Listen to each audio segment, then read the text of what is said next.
Breaking news చూస్తున్నాం. Junior choreographer పై లైంగిక వేధింపుల కేసులో జానీ మాస్టర్ బెయిల్ పిటిషన్ పై నేడు విచారణ జరగనుంది. రంగారెడ్డి జిల్లా ఫోక్స్ కోర్టు విచారణ చేపట్టనుంది. జానీ బెయిల్ పిటిషన్ పై నార్సింగి పోలీసులు కౌంటర్ దాఖలు చేశారు. కేసు విచారణ జరుగుతున్న సమయంలో బెయిల్ ఇవ్వొద్దని కౌంటర్ వేశారు. కేసు కీలక విచారణ దశలో ఉన్నందున జానీ మాస్టర్ కు బెయిల్ ఇస్తే సాక్షులను ప్రభావితం చేసే అవకాశం ఉంటుందంటున్నారు పోలీసులు.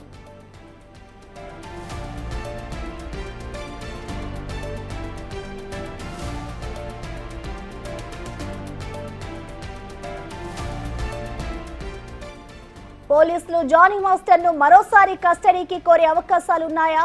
ఆయన నుంచి పోలీసులు కావాల్సిన సమాచారం పూర్తిగా పొందారా అనేది తెలియాల్సి ఉంది. రంగారెడ్డి జిల్లా కోర్టు జానీ బెయిల్ పిటిషన్ ను కొట్టివేసిన వెంటనే జానీ మాస్టర్ పై కోర్టుకు వెళ్లే అవకాశాలున్నట్టు తెలుస్తోంది. ఫోక్సో చట్టం కింద జానీ మాస్టర్ అరెస్ట్ కావడంతో బెయిల్ అంత ఈజీగా వచ్చే అవకాశాలు లేవని న్యాయ నిపుణులు చెబుతున్నారు.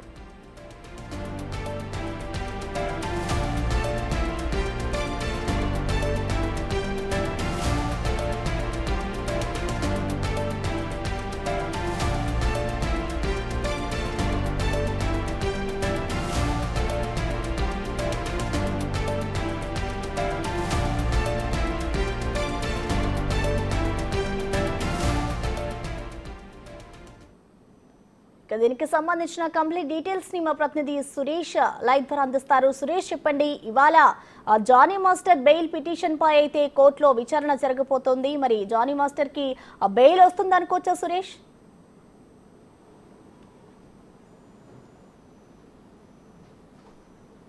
నార్సింగ్ పోలీస్ స్టేషన్లో కేసు నమోదై అరెస్ట్ అయ్యి కస్టడీ కూడా పూర్తయింది కాబట్టి బెయిల్ ఇవ్వాలంటూ కూడా జానీ మాస్టర్కి సంబంధించిన న్యాయవాది వాదించబోతున్నారని తెలుస్తుంది. ఎందుకంటే ఆయనకి బెయిల్ ఇవ్వాలి, ఈ కేసులో తన పాత్ర లేకుండా పోలీసులు అరెస్ట్ చేశారు కాబట్టి ఖచ్చితంగా బెయిల్ మంజూరు చేయాలని చెప్పేసి కూడా పిటిషన్ వేశారు. ఈ పిటిషన్ పైనే పోలీసులు కూడా కౌంటర్ దాఖలు చేయాలని చెప్పేసి రంగారెడ్డి జిల్లా పోక్సో కోర్టు ఆదేశించడంతో పోలీసులు కౌంటర్ దాఖలు చేశారు. ఈరోజు విచారణ జరగనుంది. ఇరువురు వాదనలు విన్న తర్వాత న్యాయమూర్తి నిర్ణయం తీసుకునే అవకాశం కనబడుతుంది. అయితే జానీ మాస్టర్ అడ్వకేటు కోర్టులో వాదనలు వినిపించబోతున్నారు. ఎందుకంటే కస్టడీ కూడా 4 రోజుల పాటు కస్టడీ పూర్తయింది.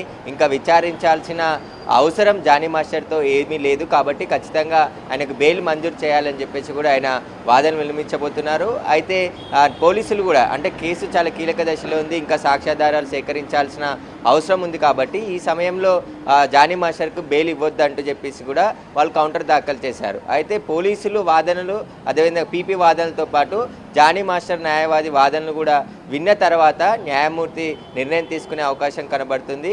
ఈ పోక్సో యాక్ట్తో పాటు రేప్ కేసు ఇవన్నీ కూడా నాన్ బెయిలబుల్ సెక్షన్స్ ఉన్నాయి కాబట్టి ఆయనకి బెయిల్ ఇవ్వకూడదు అని చెప్పేసి కూడా పోలీసులు గట్టిగా వాదనలు వినిపించే అవకాశం కనబడుతుంది.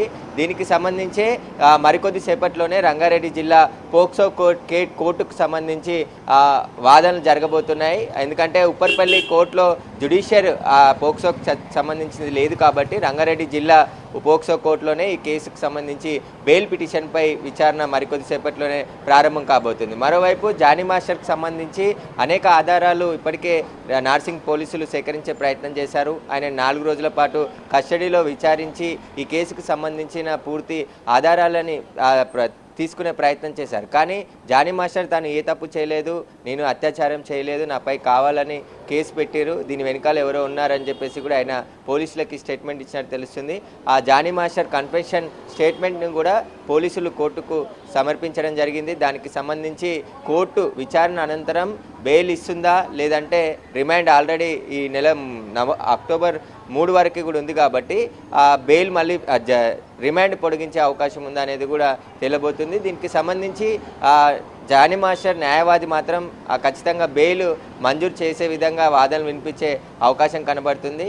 ఇరువురు వాదనలు విన్న తర్వాతే న్యాయమూర్తి నిర్ణయం తీసుకోబోతున్నారు. ఇక జానీ మాస్టర్ భార్య కూడా ఈ కేసుకు సంబంధించి కుట్ర జరిగింది, బాధితురాలు వెనకాల ఎవరో ఉండి కేసుకి పెట్టించారని చెప్పేసి కూడా ఆమె చెప్తుంది కాబట్టి దీనికి సంబంధించి న్యాయపరంగానే మేము కోర్టులో ఎదుర్కొంటామని చెప్పేసి జానీ మాస్టర్ భార్య చెప్తుంది.